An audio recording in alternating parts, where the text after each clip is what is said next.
News times के इस bulletin में आप सभी का स्वागत है। आपके साथ मैं हूं तृप्ति विश्वकर्मा। आइए खबरों का सिलसिला आप शुरू करते हैं।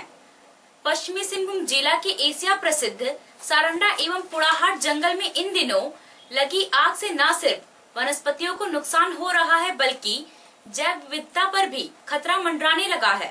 जीवन की सृष्टि के साथ ही प्रकृति ने जंगलों की भी रचना की ताकि प्रकृति के साथ जीवन का सामंजस्य बना रहे, परंतु आज जंगलों में लगी आग से एशिया प्रसिद्ध सारंडा एवं पुड़ाहाट जंगल का अस्तित्व खतरे में आ गया है।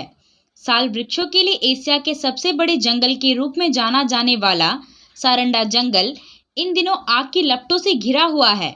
सारंडा एवं पुड़ाहाट जंगल में लगी आग के कारण धुएं का गुब्बार आसमान छू रहा है। ऐसा भी नहीं कि यह आग कोई प्राकृतिक आपदा है, बल्कि महुआ चुनने एवं अफीम की अवैध खेती के कारण इन जंगलों को आग के हवाले किया जाना वन विभाग के लिए बड़ी चुनौती बनी हुई है। देखिए, आग लगने के कई कारण हैं, जिसमें मुख्यतः लोगों की लापरवाही रहती है। कई जगह मैं जानबूझकर तो नहीं बोलूँगा, लेकिन अज्ञानतावश लोग आग लगा के भूल जाते हैं कि इसको बुझा के जाना है।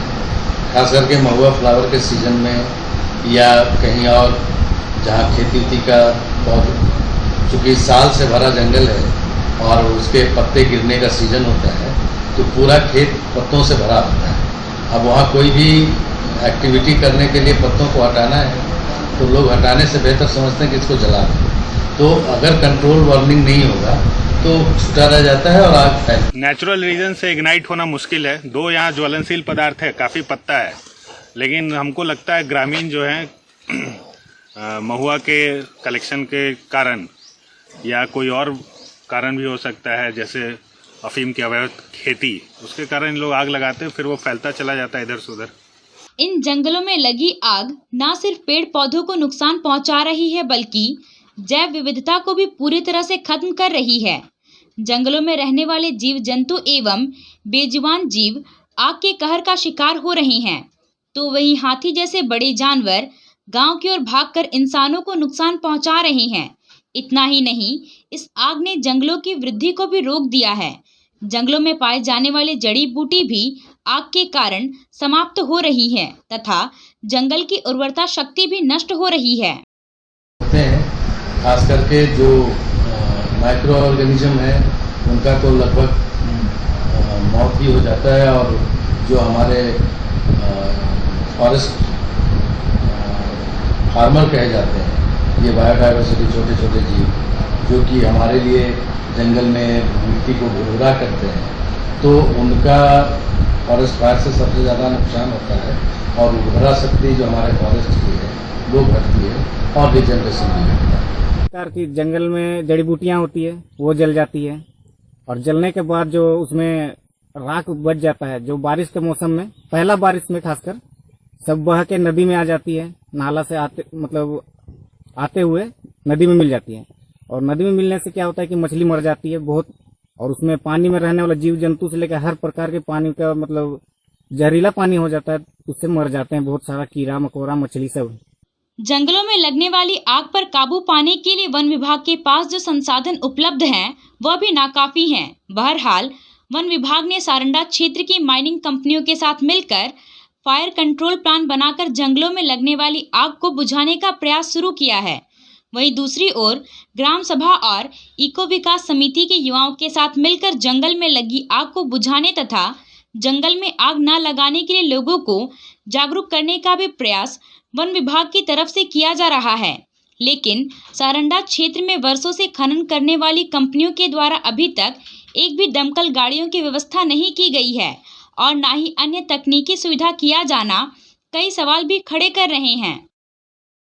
और इसके अतिरिक्त विभिन्न माइनिंग कंपनियां जो हैं उनके लिए फायर प्लान बनाया गया है, जिसके तहत उनके स्तर से वाहन और मैन पावर उपलब्ध कराया जाता है। तो कुल मिलाकर सारंडा में मैन पावर लगभग पर्याप्त है, फिर भी कई ऐसे इनएक्सेसिबल जगह रहते हैं जहां ससमय पहुंच पाना संभव नहीं होता है, और एक लार्ज एरिया में फॉरेस्ट फायर, जो कि ग्राउंड फायर भी होता है, सरफेस फायर होता है, वो कुछ समय लेता है बुझाने में। यहाँ मुख्यतः सरफेस फायर लगता है और सरफेस फायर को बुझाने का एकमात्र तरीका ट्रेडिशनल होता है, और उसमें अभी कुछ टेक्नोलॉजी हम लोग इनपुट डाले हैं, खास करके लीक ब्लोअर का, ताकि आग को आगे बढ़ने से एक ब्रेक लगा दें और ब्रेक लगने से वो आग जहाँ जल रही थी वहीं जलकर रुक जाए। तो हम लोगों के पास संसाधन की पहले कमी थी, अब धीरे धीरे संसाधन संपन्न हो रहे हैं। खासकर लीफ ब्लोअर्स हम लोगों ने कुछ खरीदे हैं सरकारी सहयोग से, और कुछ एजेंसियों के मदद से भी हम लोगों ने खरीदा है। और मैन पावर का जहाँ तक कमी था तो उसमें सरकार के स्तर पर भी कार्रवाई की गई है और मजदूरों की व्यवस्था की गई है जो फायर वॉचर के रूप में काम करें। ग्रामीण ईडीसी जो है उनके वॉलंटियर्स भी समय समय पर सहयोग देते हैं। और इसके अतिरिक्त इको समिति ये प्रयास कर रही है कि गांव में जंगलों में जो आग लग रही है उस पर ग्राम सभा बैठा के ग्रामीणों को जागरूक कराना, और उन लोगों को ये बताया जाता है कि गांव जलने से क्या दुष्प्रभाव है और इसमें क्या नुकसान है। हमारी समिति ये प्रयास कर रही है कि जहाँ भी आग लग रही है वहाँ हम सभी जाकर मिलकर आग को बुझाने का प्रयास करते हैं, लोगों को एकजुट करके लेकर उन्हें बुझाने का प्रयास करते हैं। कुछ ऐसी जगह भी है जो पहाड़ों की चोटी, बहुत ही अत्यधिक चोटी, जो वहाँ पे हमें थोड़ी बहुत ज़्यादा दिक्कत होती है, परेशानी होती है, तो वहाँ थोड़ी मिलकर फिर भी कोशिश करते हैं कि वहाँ भी हम बुझा सकें। मंझारी प्रखंड क्षेत्र के पांगा पंचायत के 6 मौजा के ग्रामीण बिजली उपभोक्ताओं ने बिजली बिल में कई तरह की गड़बड़ी होने की शिकायत विधायक दीपक बिरुवा से की है। बिजली बिल में गड़बड़ी की समस्या को लेकर शुक्रवार को 4 ग्रामीण मुंडा विधायक से मिले और बिजली बिल में गड़बड़ी होने की शिकायत की। साथ ही ग्रामीणों ने इस समस्या को लेकर विधायक को ज्ञापन भी सौंपा।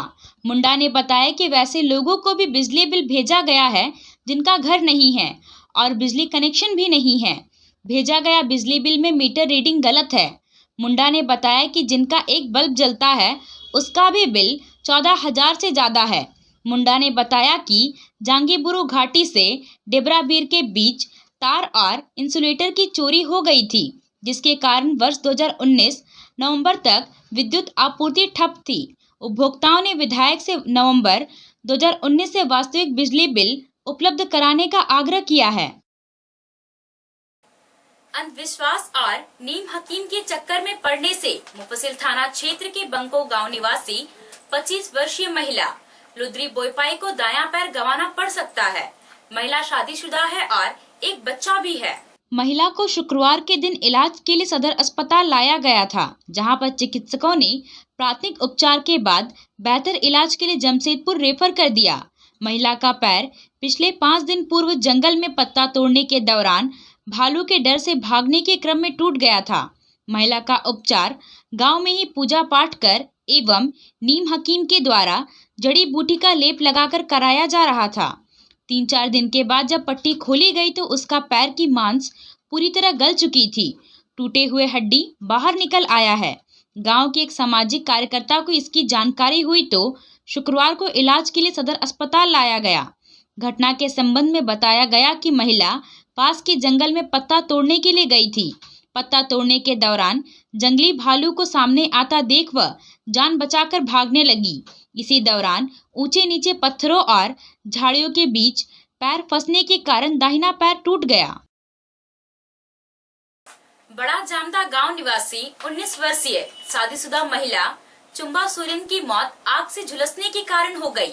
पुलिस ने शुक्रवार को शव का सदर अस्पताल में पोस्टमार्टम कराने के बाद परिजनों को सौंप दिया है। घटना के संबंध में मृतका के पति गंगाधर सोरेन ने बताया कि गुरुवार की सुबह उसकी पत्नी घर में खाना बनाने के लिए लकड़ी का चूल्हा सुलगा रही थी। चूल्हा में अत्यधिक केरोसिन डालने के कारण आग भभक उठी और पत्नी आग की चपेट में आ गई। गंभीर रूप से आग से झुलसी महिला को नौमुंडी टिस्को अस्पताल में भर्ती कराया गया, जहां पर गुरुवार की शाम 6 बजे इलाज के दौरान उसकी मौत हो गई। पति ने बताया कि पिछले 1.5 माह पूर्व ही उन दोनों की शादी हुई थी। पश्चिमी सिंहभूम जिला के नक्सल प्रभावित टोंटो थाना क्षेत्र के सुई अम्बा गाँव के ग्रामीण चिकित्सक को का आरोप लगाते हुए पुलिस द्वारा 2 दिन पूर्व गिरफ्तार करने की घटना को स्थानीय ग्रामीण झूठा करार दे रहे हैं। पुलिस द्वारा झूठा आरोप लगाकर गिरफ्तार किए गए ग्रामीण चिकित्सक जगत महतो को अविलंब रिहा करने की मांग को लेकर शुक्रवार को रेंगड़ा हातू पंचायत के लगभग 50 से अधिक ग्रामीण एसपी कार्यालय पहुंचे, जहां पर उन्होंने ग्रामीण चिकित्सक जगत महतो पर पुलिस द्वारा माओवादी समर्थक होने का आरोप को ग्रामीणों ने सिरे से नकारते हुए अविलंब रिहा करने को लेकर एसपी एवं डीआईजी को अनुरोध पत्र दिया है। ग्रामीणों का कहना है कि जगत महतो 2004 से सुदूरवर्ती रेंगड़ा हातू पंचायत क्षेत्र में लोगों को चिकित्सा सुविधा प्रदान कर रहे हैं एवं लोगों को अंधविश्वास के खिलाफ जागरूक भी कर रहे हैं। इतने वर्षों में आज तक उनके ऊपर कभी माओवादी समर्थक होने का कोई आरोप नहीं लगा था। गौरतलब हो कि ग्रामीण चिकित्सक जगत महतो को 3 दिन पूर्व माओवादियों का इलाज करने एवं माओवादी संगठन के करीबी होने का आरोप लगाते हुए टोंटो थाना की पुलिस ने गिरफ्तार कर जेल भेज दिया था। हम लोग सुयम्बा रेंगड़ा माइलपी गांव से आए हुए हैं एसपी सर से मिलने के लिए। 13 तारीख को डॉक्टर जगत महतो का प्रशासन द्वारा उसका गिरफ्तार किया गया है। आज हम सभी मांग करने के लिए आए हैं कि हमारे दूरस्थ क्षेत्र जो आज भी आज़ादी के 17वीं साल के बाद भी स्वास्थ्य जैसे सुविधा हम लोग को मिल नहीं पाया है। अभी भी स्वास्थ्य उपकेंद्र में डॉक्टर्स नहीं आते हैं सरकारी।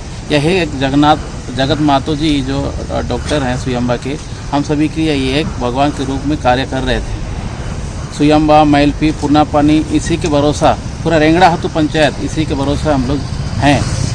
अंधविश्वास से लेकर डॉक्टरेट सुविधा इसी के द्वारा हम लोग को प्राप्त होती है। उस क्षेत्र में हम सभी गरीब लोग हैं। गरीब क्षेत्र होने के चलते पैसा की कमी भी महसूस होती है, किंतु ये डॉक्टर जो जगत महतो हैं पैसा तत्काल नहीं भी देंगे, वो उधारी के तौर पर लोगों को सेवा करता था। इसलिए हम सभी मांग करते हैं एसपी सर से कि अगर इनका संलिप्तता पाई गई तो अलग बात है, लेकिन हम लोग 16 साल में इनको कभी नहीं देखा संलिप्तता की इस तरह का गतिविधि में। इसलिए हम लोग मांग करते हैं कि इनको अविलंब रिहा किया जाए। जगत महतो 2004 से हम सुयम्बा गांव में रह रहे हैं और ये हम लोग का जो भी सुयम्बा रेंगड़ा मुरुंगुरा जो भी हम लोग का पेशेंट बीमार होता है या डिलीवरी होता है उसका ट्रीटमेंट करते हैं और करते आ रहे हैं। और जो अभी जो सुने कि पुलिस लोग ले गए हैं तो किस हिसाब से ले गए, वो कोई माने माओवादी से तो कोई ऐसा हम लोग के नज़र में तो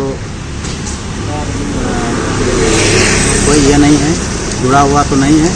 हम लोग भी वहाँ का लोकल हैं और उस क्षेत्र का मंत्री भी हूँ।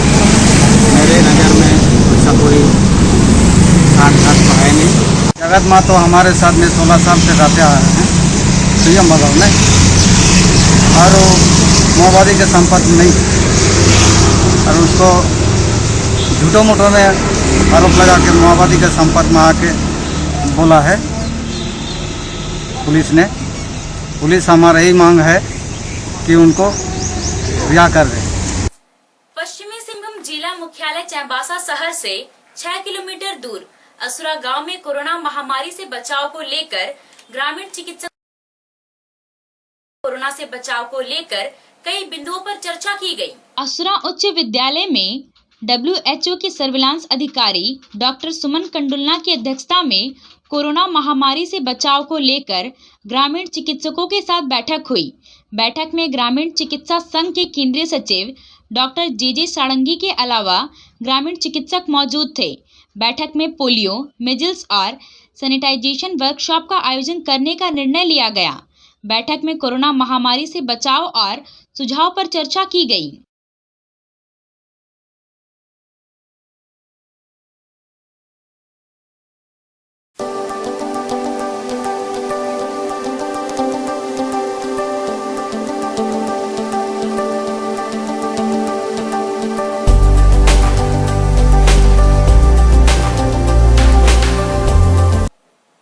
झारखंड में कोरोना संक्रमितों की संख्या बढ़ने के बाद राज्य सरकार इसको लेकर काफी गंभीर है। सभी जिलों को संक्रमण की रोकथाम के लिए हर संभव उपाय करने का निर्देश दिया गया है। प्रशासन और पुलिस की टीम लगातार लोगों को जागरूक करने में जुटी हुई है और कड़े कदम भी उठाए जा रहे हैं। चक्रधरपुर में भी कोरोना संक्रमितों की संख्या लगातार बढ़ती जा रही है। कोरोना की दूसरे लहर में अब तक चक्रधरपुर में 88 संक्रमित पाए गए हैं, जिसमें शहरी क्षेत्र से अधिक लोग शामिल हैं। वहीं चक्रधरपुर अनुमंडल अस्पताल में शुक्रवार को कोरोना संक्रमित सोनुआ के एक व्यक्ति की मौत के बाद लोगों को कोरोना से बचाव के प्रति जागरूक करने के लिए एसडीओ अभिजीत सिन्हा आज स्वयं सड़क पर उतरे और बाजार क्षेत्र में घूम घूम कर लोगों को मास्क पहनने और सोशल डिस्टेंसिंग का पालन करने के लिए जागरूक किया। इस दौरान बिना मास्क के पाए जाने पर कई दुकानदारों का चालान भी काटा गया। मौके पर एसडीओ ने दुकानों को गोल घेरा बनाकर ग्राहकों के बीच सोशल डिस्टेंसिंग का पालन कराने का भी निर्देश दिया। मौके पर एसडीओ ने कहा कि कोरोना की दूसरी लहर से बचने के लिए लोगों को मास्क का प्रयोग, सोशल डिस्टेंसिंग का पालन और सैनिटाइजर का उपयोग बहुत आवश्यक है। बढ़ते हुए केसों को देखकर जनता से मैं यही बार बार अपील करना चाहूँगा कि केस जो कोरोना का जो संकट है वो बहुत ही गंभीर होते जा रहा है। दिन प्रतिदिन ये और बद से बदतर हो जा रहा है। इसलिए लोगों से अपील है, लोगों से अनुरोध है, लोगों से एक वार्निंग भी है कि लोग हमारा कोऑपरेट करें, मास्क पहने, लोग जो सोशल डिस्टेंसिंग के नॉर्म्स है उसको मेंटेन करें, कोविड अप्रोप्रिएट बिहेवियर करें। अन्यथा प्रशासन इसके बारे में सख्ती से कार्रवाई करेगी और ये इंश्योर करेगी कि लोग इसके बारे में इसका पालन करें। जी, इसके लिए जहाँ जहाँ भी पॉजिटिव केसेस आ रहा है उसको माइक्रो कंटेनमेंट जोन बनाया जा रहा है। वहाँ पे हम लोग बढ़िया से लगा दे रहे हैं माइक्रो कंटेनमेंट जोन और बाज़ बल्ली से उसको वहाँ पे उसके एंट्रेंस पे बैरिकेडिंग किया जा रहा है। माइक्रो कंटेनमेंट जोन सरकार के नए दिशा निर्देश के अनुसार जो भी माइक्रो कंटेनमेंट जोन में लोग भी हैं उनको प्रशासन एक किट प्रोवाइड करेगी जो दवाई का किट है। उसमें लोग अंदर घर में रहें, दवाई का सेवन प्रोवाइडेड रहेगा। बस यही आपसे भी और आप जो भी प्रोटोकॉल है सबका पालन करें। अभी के लिए बस इतना ही। कुछ और खबरों के साथ हम फिर हाजिर होंगे। तब तक न्यूज़ टाइम्स की पूरी टीम को दीजिए इजाजत। नमस्कार।